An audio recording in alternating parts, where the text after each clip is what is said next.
Mr. Suhuyini, if you don't mind, let me ask you this. The the calls for the NPP flag bearer to do a meet the press actually started from the NDC when the flag bearer asked for a debate. The response was, John Mahama has met the press. Go do that before you come back and talk about a debate. So he's done that. Does that meet your satisfaction? Are you ready for a debate now? Well, Kojo, let me say good morning to our listeners as well, and say that Dr. Mahmoud Bawumia and the NPP always come to the party too late. You know, when the horses have already bolted. That's when, you know, they act, and we are all living the consequences of their belated decisions and actions. The fact that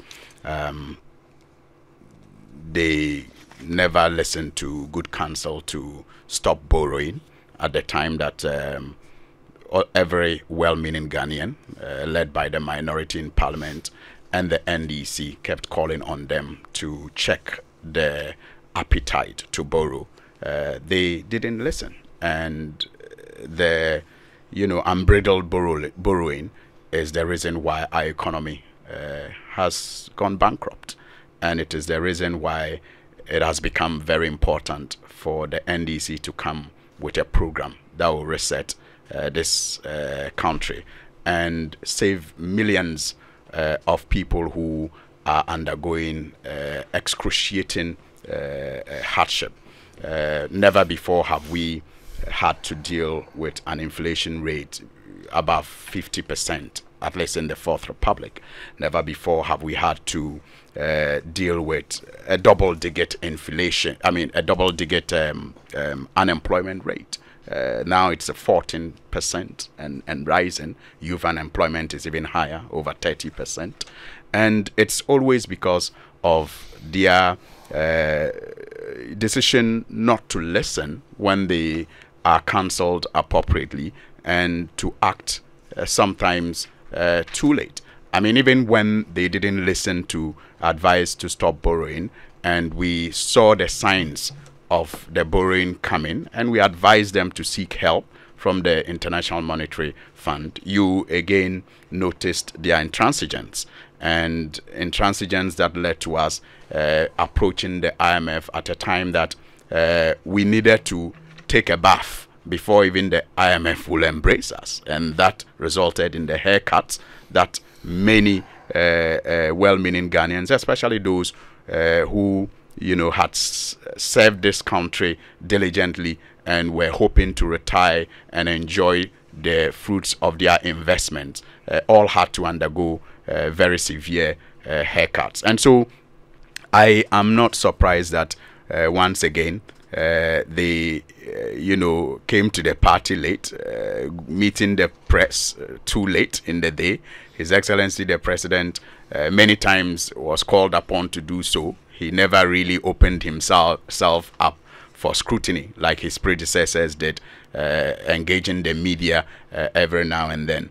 And he never, in most cases, even bothered to address issues that made headlines and that were of concern to the media. He just moved on like he was, ruling us from a palace, and nobody questions the chief. And so I'm not surprised that his aplanque, his mate, decided to also behave in that manner. But he's done fixing the press engagement at the time that he did could only be disingenuous. I mean, any person who is politically aware will tell you that it was intended for evil. Unfortunately, why do you say that? It backfired. I mean, clearly, the NDC's decision to launch his manifesto was known to all long before he decided to fix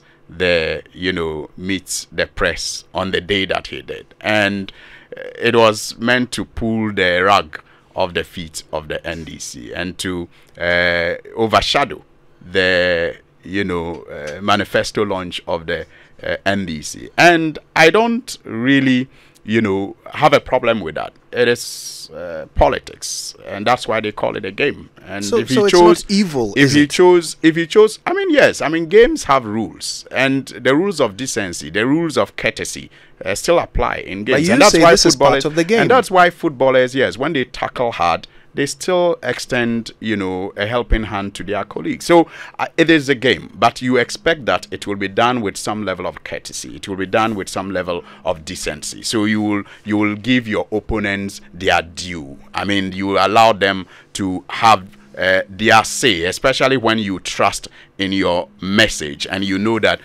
your message, your opponents, even if they have 3 or 4 days in the media, will not drown your very good message. But when you lack that courtesy and decency, then you play the mischief that he tried to play. Unfortunately, clearly, everyone who watched it noticed that, I mean, it wasn't the Bawumia they knew before the 2016 general elections, where he spoke and inspired the nation to act. This was a very, very,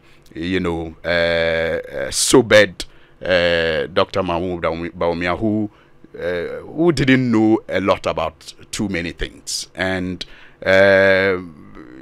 yet, when it was palatable, claimed a lot of credits. I just at a point got very embarrassed watching him as a senior brother, to be honest with you.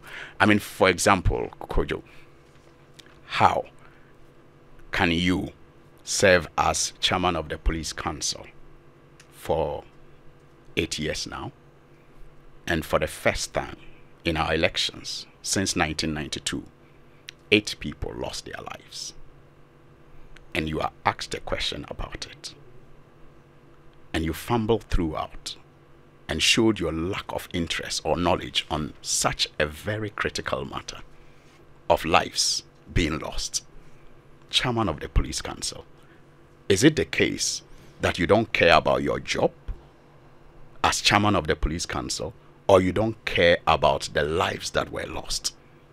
I felt very embarrassed with, the lack of interest or responsibility that he showed by the way he handled, that question. And so for me, I think that what is clear is that the press conference that was intended to overshadow the very beautiful manifesto of the NDC that is intended to solve the problems that he and his president have created turned out to be his Waterloo.